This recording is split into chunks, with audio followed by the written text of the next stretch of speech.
اب میں آغاز کر رہا ہوں۔ پہلی بات، اس بند میں 3 باتیں مجھے کہنی ہیں۔ سب سے پہلی بات یہ کہ زندگی کی سب سے بڑی حقیقت موت ہے۔ ہم بلائے رکھتے ہیں، اپنے ذہن سے اسے دور رکھتے ہیں، لیکن واقعہ یہ ہے کہ زندگی کی سب سے بڑی حقیقت موت ہے۔ خدا کے منکر پیدا ہوئے ہیں، لیکن موت کا انکار کرنے والا تو کوئی پیدا نہیں ہوا۔ اس لیے میں نے آیت آپ کو سنائی، کل نفس ذائقۃ الموت، ہر سی نفس کو موت کا مزہ چکھنا ہے، ہر جاندار کو موت کا مزہ چکھنا ہے۔ ثم الینا ترجعون، پھر ہماری طرف لوٹا دیے جاؤ۔ تو زندگی کی سب سے اہم حقیقت موت، اور موت کے بعد رجوع الی اللہ، آخرت، یہ سب سے بڑی حقیقت ہے۔ ایک حقیقت سب مانتے ہیں، سب جانتے ہیں، دوسری حقیقت کے اوپر پردہ پڑا ہوا ہے۔ میں نے اس اعتبار سے نوٹ کیا، یہ الفاظ قرآن میں 3 مرتبہ ہے، کل نفس ذائقۃ الموت، ہر جاندار کو موت کا مزہ چکھنا ہے۔ انبیاء اس سے مستثنا نہیں رہے، رسول اس سے مستثنا نہیں رہے، اولیاء اللہ مستثنا نہیں رہے۔ وقتی طور پر استثناء حضرت عیسیٰ کا ہے کہ ابھی وہ زندہ ہیں، لیکن عیسیٰ یاتی علیہ الموت، حضور نے فرمایا عیسیٰ کو موت آئے گی، جب دوبارہ آئیں گے زمین پر اتریں گے، پھر اس کے بعد ان پر موت وارد ہوگی، ان کی نماز جنازہ پڑھی جائے گی، انہیں دفن کیا جائے گا حضور کے پہلے، شادی بھی کریں گے، اولاد بھی ہوگی۔ باقی تو یہ ہے کہ کل نفس ذائقۃ الموت، سب کو موت کا مزہ چکھنا ہے۔ عیسیٰ بھی بالآخر اس سے مستثنا نہیں رہیں گے، بلکہ قرآن میں ایک جگہ کہا گیا ہے افإن مت فهم الخالدون، کیا ہے نبی اگر آپ کا انتقال ہو گیا تو یہ کیا ہمیشہ رہیں گے؟ کون ہے دنیا میں جو ہمیشہ رہے؟ انتقال تو ہونا، آپ کا بھی ہونا ہے۔ انک میت وانہم لمیتون، یہ تو مختصر ترین الفاظ تھے۔ اس سے آگے بڑھیے، سورہ انبیاء میں فرمایا کل نفس ذائقۃ الموت وَنَبْلُوكُمْ بِالشَّرِّ وَالْخَيْرِ فِتْنَةً وَإِلَيْنَا تُرْجَعُونَ، ہر جاندار کو موت کا مزہ چکھنا ہے، اور اس سے پہلے پہلے ہم تمہیں آزماتے رہیں گے، خیر کے ذریعے بھی، بھلائی دے کر، صحت دے کر، دولت دے کر، اولاد دے کر، شہرت دے کر، اور برائی کے ذریعے سے بھی، تنگ دستی دے کر، بے عزتی دے کر، اہانت دے کر، ذلت دے کر۔ وَإِلَيْنَا تُرْجَعُونَ، اور پھر ہماری طرف لوٹائے جاؤ گے۔ یہ وہ دوسری حقیقت جو میں نے کہا کہ جس پر پردہ پڑا ہوا ہے، بہت بڑا پردہ ہے۔ لوگ یہی سمجھتے ہیں کہ یہی دنیا کی زندگی ہے۔ قرآن کہتا ہے ان الدار الآخرۃ لہی الحیوان لو کانوا یعلمون، یہ تو آخرت والی زندگی ہے جو اصل زندگی ہے، کاش کہ یہ معلوم ہوتا۔ اس سے بھی زیادہ تفصیل سے یہ آل عمران میں آئی ہے، کل نفس ذائقۃ الموت وانما توفون اجورکم یوم القیامہ، ہر جاندار کو موت کا مزہ چکھنا ہے، اور پھر تمہیں پورا تمہارا اجر اور بدلہ دے دیا جائے گا قیامت کے دن۔ فمن زحزح عن النار وادخل الجنۃ فقد فاز، جو کوئی آگ سے بچا لیا گیا اور جنت میں داخل کر دیا گیا وہ تو کامیاب ہو گیا۔ اللہم ربنا اجعلنا منہم، اللہم ربنا اجعلنا منہم، اللہم ربنا اجعلنا منہم۔ وما الحیات الدنیا الا متاع الغرور، اور دنیا کی زندگی تو سوائے دھوکے کے سامان کا کچھ نہیں۔ دھوکہ کس معنی میں؟ یہ تمہیں اصل زندگی سے غافل کر دیتی ہے۔ تم کہیں سفر پر جا رہے تھے، تمہارا کہیں گھر تھا، تمہیں واپس آنا تھا، تم راستے ہی میں کسی دلچسپی میں ایسے مگن ہوئے کہ گھر بار سب بھول گئے۔ یہ تو تمہارا عارضی سا سفر تھا، تم نے اسی کو اپنی منزل بنا لیا، اپنا ٹھکانہ بنا لیا، تو دھوکہ دیا اس نے تمہیں۔ ویسے دنیا کی زندگی دھوکہ نہیں ہے، بڑی حقیقت ہے، اس لیے کہ حضور نے فرمایا انما الدنیا مزرعۃ الآخرہ، یہ دنیا آخرت کی کھیتی ہے، یہاں بو گے تو وہاں کاٹو گے، یہاں کچھ کمائی کرو گے تو وہاں اس کا بدلہ ملے گا۔ اس اعتبار سے دنیا بہت بڑی حقیقت ہے، ایک ایک لمحہ بہت بڑی قیمتی شے ہے، لیکن اگر یہ دنیا تمہیں آخرت سے غافل کر دے تو اس سے بڑا دھوکے باز ہوگا۔ یہ اصل دجال ہے۔ میں نے تقریباً 60 برس کی عمر کو جب میں پہنچا تھا تو موت کا انتظار شروع کر دیا تھا۔ میرے قریبی احباب کو معلوم ہے، میں کہتا رہا، یہ بھی کہتا رہا کہ بھائی میں اپنے حصے کا کام کر چکا ہوں، جتنی صلاحیت اللہ نے دی تھی، جتنی بھی میرے اندر استعداد تھی، میں اس کو بھرپور طریقے پر استعمال کر چکا ہوں۔ دم واپسی برسر راہ ہے عزیز و واللہ اللہ ہے، یہ میرا معاملہ رہا ہے 60 برس کی عمر سے۔ اس کے بعد اللہ نے مزید 14 برس دیے ہیں، یہ نافلۃ لک کے درجے میں کہتا ہوں، اس کا اللہ کا عطیہ خصوصی ہے، نفل ہے، ہمیشہ کہتا رہا۔ مصنون زندگی تو 61 برس ہے ہمارے حساب سے۔ علامہ اقبال کے بارے میں سنا ہے کہ رویا کرتے تھے کہیں میری عمر حضور کی عمر سے زیادہ نہ ہو جائے، وہ 6 مہینے کم ہی رہی ہے حضور کی عمر سے۔ جو حضور کی عمر تھی وہی حضرت ابو بکر کی، وہی حضرت عمر کی، وہی حضرت علی کی، ہاں حضرت عثمان 82 برس کے ہوئے ماشاءاللہ۔ پھر یہاں کے مجددین میں سے وہی عمر حضرت شیخ احمد سرہندی کی، وہی شاہ ولی اللہ دہلوی کی، ہاں شیخ عبدالحق محدث دہلوی رحمۃ اللہ علیہ 82 برس کی عمر۔ لیکن یہ میں کہا کرتا تھا مصنون عمر تو 61 برس ہے، جسے ہم 63 کہتے ہیں وہ اصل میں ہمارے حساب سے 61 بنتا ہے۔ وہ 63 قمری ہیں، جو 9 دن کم ہے، قمری سال جو ہے وہ شمسی سال سے۔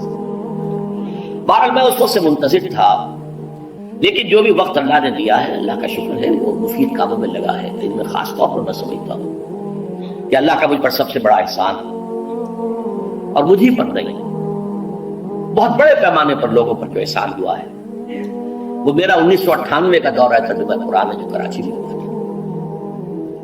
1998 کے مارچ میں میرا بڑا آپریشن ہوا، دونوں گھٹنے تبدیل کیے گئے، لیکن 98 کے آخر میں، حالانکہ میں چل نہیں سکتا تھا، کراچی میں مسجد جو ہے اونچی ہے، دوسری منزل پر ہے، تو خاص ریمپ بنایا گیا جس کے ذریعے میں ویل چیئر پر مجھے لے جایا جاتا تھا۔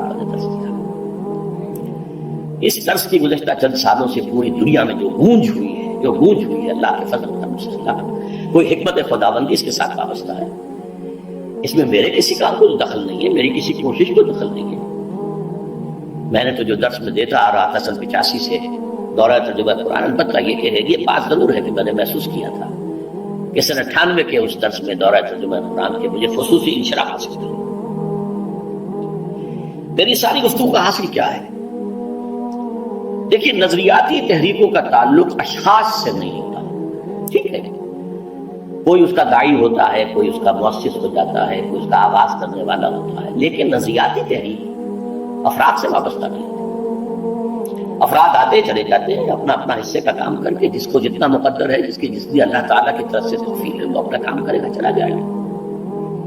یہ چمن یوں ہی رہے گا اور ہزاروں جانور اپنی اپنی بولیاں سب بول کر اٹھائیں گے۔ مبارک ہیں وہ لوگ جنہیں قرآن کی بولی بولنا نصیب ہو جائے۔ فَإِنْ يَحْسِبُ أَنِّي مِنْهُمْ، مجھے گمان ہے، اللہ کا فضل ہے کہ میں ان میں سے نے قرآن کی بولی بولی ہے، اور قرآن مجید کو جیسا کہ وہ ہے ایز اٹ از،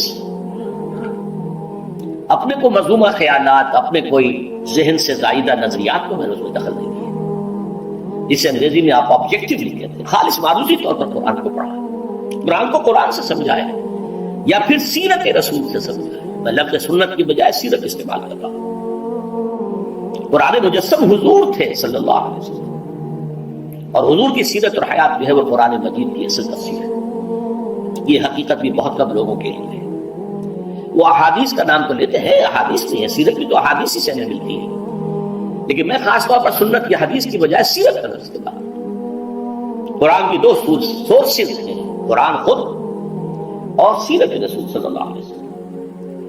بہرحال انشاءاللہ العزیز یہ کام بڑھے گا، چلے گا، یہ میں ابھی بعد میں عرض کروں گا۔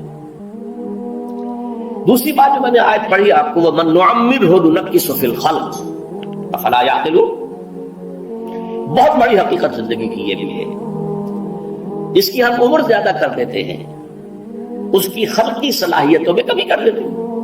موٹی بات ہے، بڑھاپا آئے گا، ہمیشہ کی مانی ہوئی بات ہے۔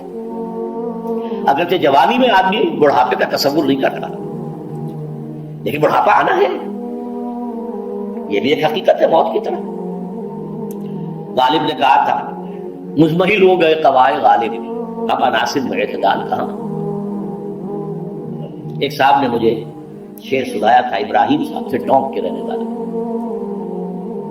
ذوق پیری بڑھ گیا، جوش جوانی گھٹ گیا، اب عصا بنوائیے نخلے تمنا کاٹ کر۔ یہ تمنائیں جو ہیں طول العمر کاٹو، اب گئی جوانی، امنگوں والا دور گیا، اور یہ جو تمناؤں کا پودا ہے اس میں سے لکڑی لے کر عصائے پیری بنوا لیجیے، اب بڑھاپے کے لیے ایک عصا درکار ہے۔ بڑا پیارا شعر ہے، ذوق پیری بڑھ گیا، جوش جوانی گھٹ گیا، اب عصا بنوائیے نخلے تمنا کاٹ کر۔ ابھی 2-3 دن ہوئے ہیں یہاں پر جو خانہ فرہنگ ایران ہے اس کے ڈائریکٹر آئے تھے، انہوں نے فارسی کا ایک شعر سنایا، بڑا پیارا شعر ہے، در جوانی گفتم کہ شعر است اگرچہ پیر بود۔ جوانی میں میں یہ کہا کرتا تھا کہ شعر تو شعر ہی ہوتا ہے چاہے بوڑھا ہو جائے، بوڑھے ہونے سے اس میں کیا فرق وقت ہو جائے، شعر است اگرچہ پیر بود۔ چوب پیری رسیدم، جب میں خود پیری اور بڑھاپے کو پہنچ گیا، دیدم تو مجھے یہ بات نظر آئی کہ پیر است گرچہ شعر بود، بوڑھا بوڑھا ہی ہوتا ہے چاہے وہ شعر ہی کیوں نہ ہو۔ تو یہ بڑھاپا جو ہے یہ زندگی کی دوسری بڑی حقیقت ہے۔ اس کا ایک اثر تو سب کو معلوم ہے، قوائے غالب جو میں نے کہا، بڑھاپے کا عام نتیجہ جسمانی ضعف، سب جانتے ہیں، لیکن مجھ پر اور کچھ اور لوگوں پر بھی خاص طور پر اس کا جو ایک اثر ہوتا ہے یا مجھ پر ہوا ہے وہ ہے یادداشت کی کمزوری، اور یہ میں کئی سال سے محسوس کر رہا ہوں۔ میری پرانی یادداشت بڑی مضبوط ہے، قوی ہے، اس میں کہیں کوئی کمی نہیں، لیکن ریسنٹ پاس کی چیزیں جو ہے، پچھلے 5-6 سال کے واقعات مجھے یاد نہیں رہتے، اشخاص سے ملا ہوں اور دیکھ کے پہچان لیتا ہوں، کئی بار ملاقات ہوئی، نام یاد نہیں آتا، تاریخیں اور اشخاص کے نام کے اعتبار سے تو خاص طور پر کئی سال سے میری جو میموری ہے وہ امپیئرڈ ہے، اور میں محسوس کرتا رہا ہوں کچھ عرصے سے کہ این تقریر کے دوران محسوس ہوتا بلیک آؤٹ ہو گیا، اور مجھے سلسلہ کلام جوڑنے کے لیے سوچنا پڑا، بعض اوقات 1000 کروڑ مرتبہ بولے ہوئے الفاظ غائب، اب چاہے کتنا ہی زور لگا لوں وہ لفظ یاد نہیں آئے گا، ہاں تھوڑی دیر کے بعد خود بخود یاد آ جائے گا۔ میرے اس آپریشن سے اب کچھ عرصہ پہلے تک جو میری تقریریں یہاں ہوئی ان میں بہت سے لوگوں نے نوٹ کیا، میری تقاریر میں اب وہ روانی نہیں رہی تھی، وہ جو کراس ریفرنسز آیا کرتے تھے جس کی بنا پر ایک مولانا عبدالکریم پاریک صاحب تھے ناگپور کے، انڈیا کے، مولانا علی میاں کے وہ خلفاء میں سے، انہوں نے تفسیر بھی لکھی ہے قرآن، وہ ایک مرتبہ لاہور آئے تھے تو مجھ سے بھی ملاقات ہوئی، میرا درس بھی سنا، پھر یہاں وہ ایک دینی ادارے میں گئے، وہاں میرے خلاف باتیں ہو رہی تھی، تو انہوں نے کہا بھائی اس شخص کی کیا بات کرتے ہو، اس کے سامنے تو معلوم ہوتا ہے کہ قرآن کھلا ہوا ہے، جہاں سے چاہے لے لے، پھول کھلے ہیں گلشن گلشن، لیکن اپنا دامن، تم کیا بات کر رہے ہو اس کے بارے میں؟ تو عبدالکریم پاریک صاحب کی وہ جو تقاصر تھا وہ صحیح تھا، کراس ریفرنسز کا آنا، القرآن یفسر بعضہ بعضا، اس میں بہت کمی آ گئی۔ بہرحال اس کے علاوہ تیسری چیز ہوتی ہے بڑھاپے میں ریزسٹنس کی کمی کی وجہ سے عوارض، بلڈ پریشر کا میں مریض ہوں اور کوئی 25 برس سے ہوں، شوگر کا میں مریض ہوں اور کوئی 5 برس سے ہوں، ایک خاص برس جو مجھ پر آیا ہے آج سے 4 سال پہلے، اس کی ایک تاریخ ہے۔ یہ جو امراض دماغی کے ماہرین ہیں یہ کہتے ہیں کہ ایک مرض ہے بائی پولر ڈپریشن، انسان میں کبھی تو انشراح ہوتا ہے، ایکٹیویٹی ہوتی ہے، سوچتا ہے اور ایکٹیو کرنے کے لیے، گفتگو کے لیے، بھاگ دوڑ کے لیے طبیعت میں آبادی ہوتی ہے، کبھی وہ بجھ سا جاتا ہے، کبھی وہ حرکت کرنے کو جی نہیں چاہتا، پڑا رہے کسی کونے میں، سو جائے، تو یہ بائی پولر معاملہ کہلاتا ہے، یہ ویو چلتی ہے۔ اچھا یہ ہے ہر انسان میں، جسے ہم عام طور پر کہتے ہیں موڈ آف ہے بھائی میرا، مجھ سے بات نہیں، تو یہ موڈ کا آف ہو جانا، آن ہو جانا، یہ عام آدمی میں بھی ہوتا ہے، لیکن جو اللہ کے کسی فضل و کرم سے زیادہ ذہین ہو، زیادہ حساس ہو، ان میں پھر یہ جو ویو ہے یہ زیادہ اونچائی زیادہ نیچائی، زیادہ اونچائی زیادہ نیچائی، اور اس کو پھر ہم کہتے ہیں مرض، بائی پولر۔ یہ ہمارا خاندانی مرض ہے، والد صاحب کا تھا، تو تھا، بڑے بھائی اظہار احمد صاحب کو ہوا، میری بڑی ہمشیرہ کو ہوا۔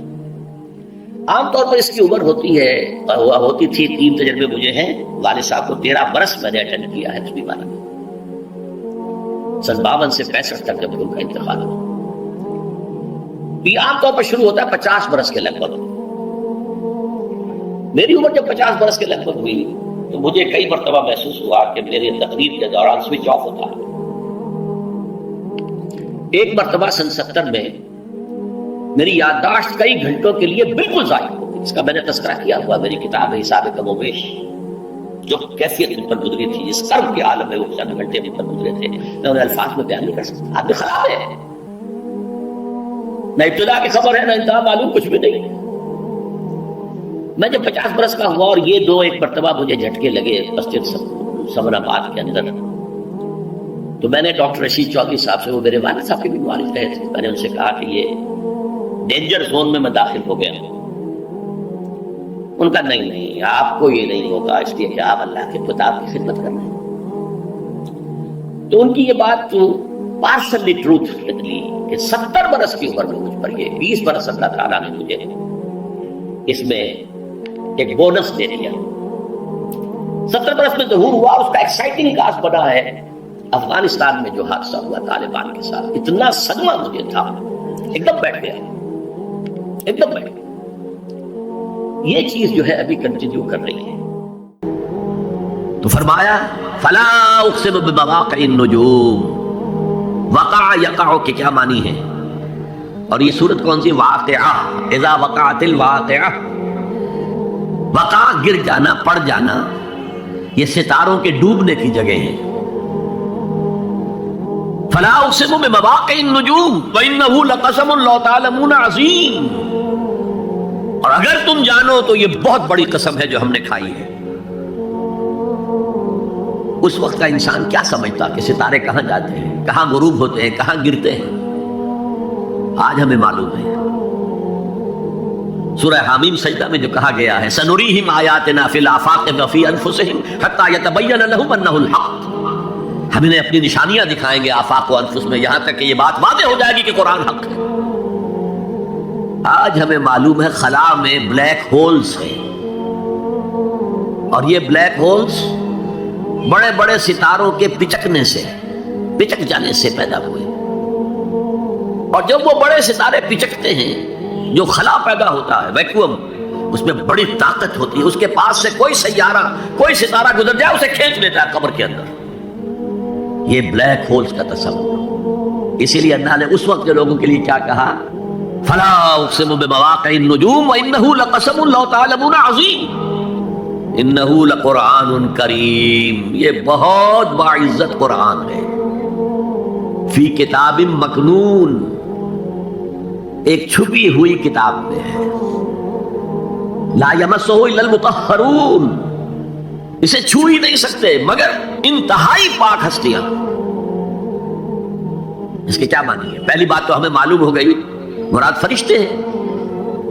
بے ایدی سفرۃ کرام بررہ، اسی کی شرح ہو رہی ہے نا. اسی سے ایک فقہی مسئلہ نکالا گیا کہ بغیر وضو کے ہاتھ نہ لگاؤ. لیکن اس کا اصل مفہوم کیا ہے وہ سمجھیے. قرآن کی روح تک کوئی نہیں پہنچ سکتا جب تک کہ تزکیہ نفس نہ ہو گیا. اگر حب مال، حب دنیا، حب جاہ، حب شہرت، اگر یہ تمام محبت میں دل سے نکل نہ جائیں تو قرآن کی روح تک آپ کی اپروچ نہیں ہوگی. مولانا روم نے کہا ہے، اگرچہ ذرا میں سمجھتا ہوں کہ انہوں نے بہت سخت الفاظ استعمال کیے ہیں، ماز قرآن مغزہا برداشتے اس دفعہ پیش سگا انداختے. ہم نے قرآن سے اس کا مغز لے لیا ہے، جو ایسنس ہے وہ کھینچ لیا ہے. ہڈی کا گودا جو ہے وہ ہم نے نکال لیا ہے.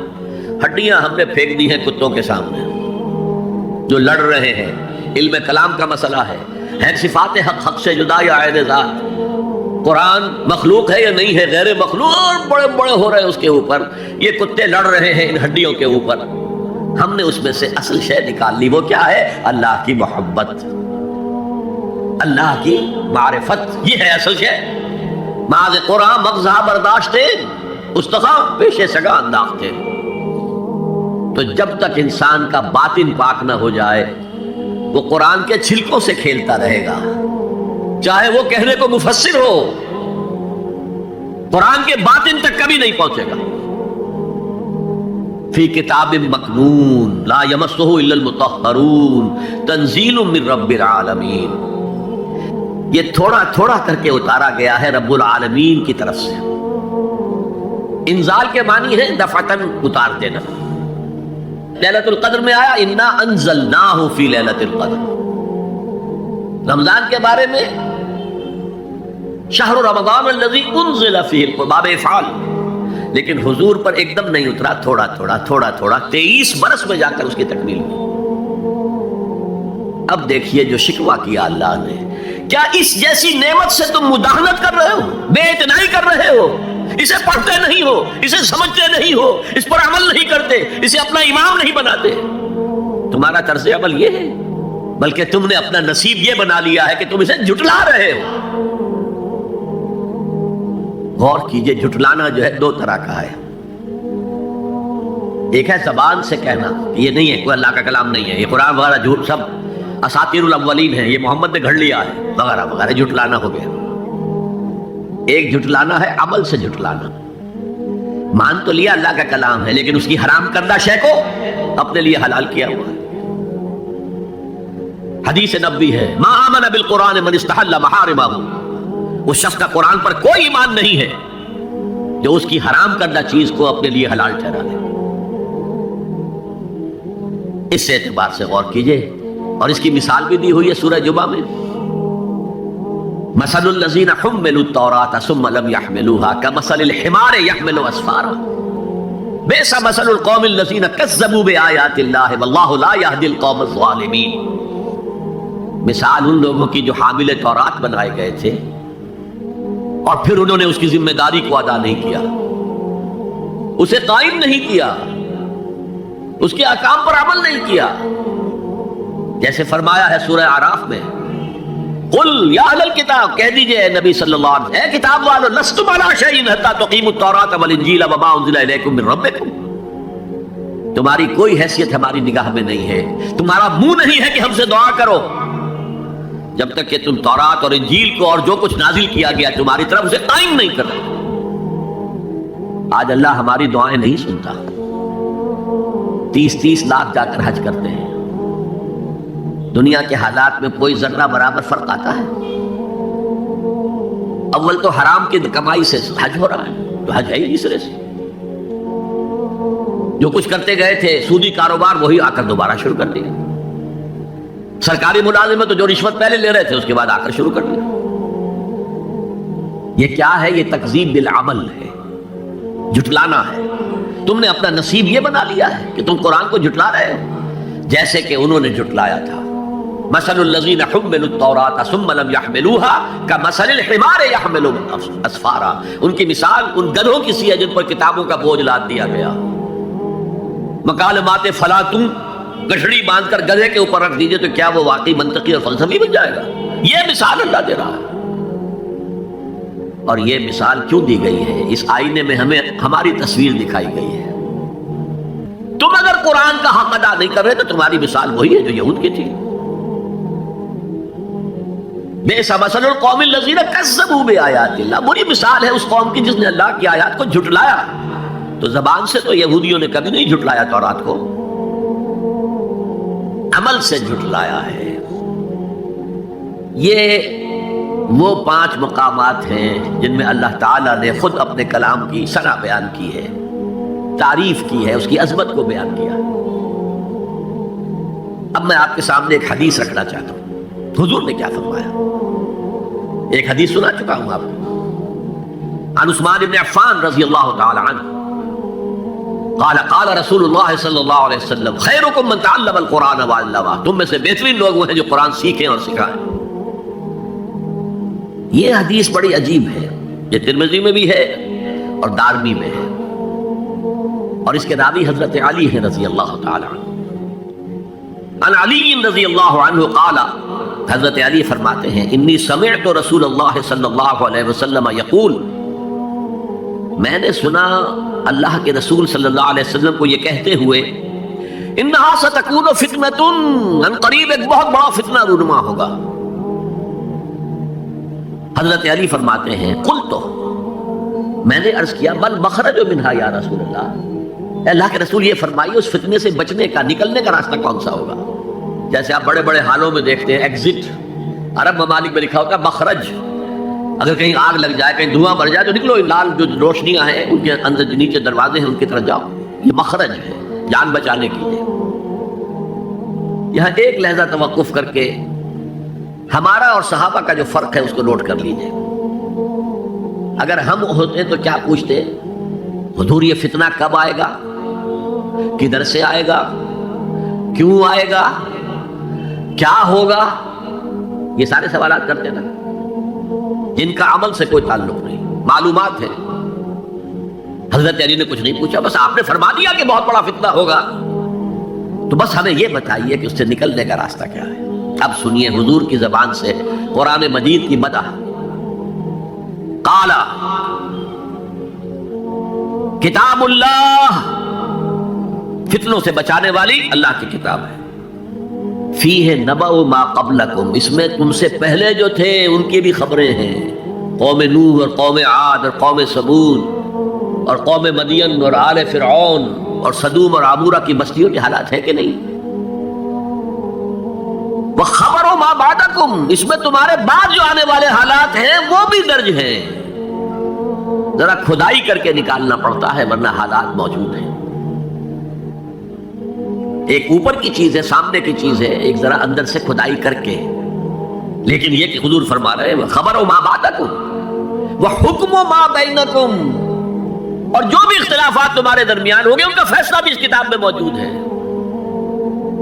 کاش کہ ہم اپنے مذہبی اختلافات کو رفع کرنے کے لیے قرآن کی طرف رجوع کریں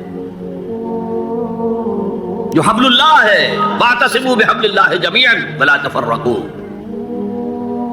تو فرمایا کتاب اللہ فیہ نبأ ما قبلکم وخبر ما بعدکم وحکم ما بینکم هو الفصل لیس بالحزل. وہ فیصلہ کن کلام ہے، ایسے ہی یابہ گوئی نہیں ہے.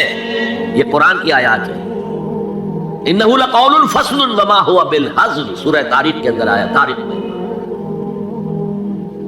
هو الفصل ليس بالحزن من تركه من جبار قسمه اللہ. اگر کوئی جبار شخص اپنی سرکشی میں اس قرآن کو ترک کر دے گا اللہ اسے پیس کر رکھ دے گا.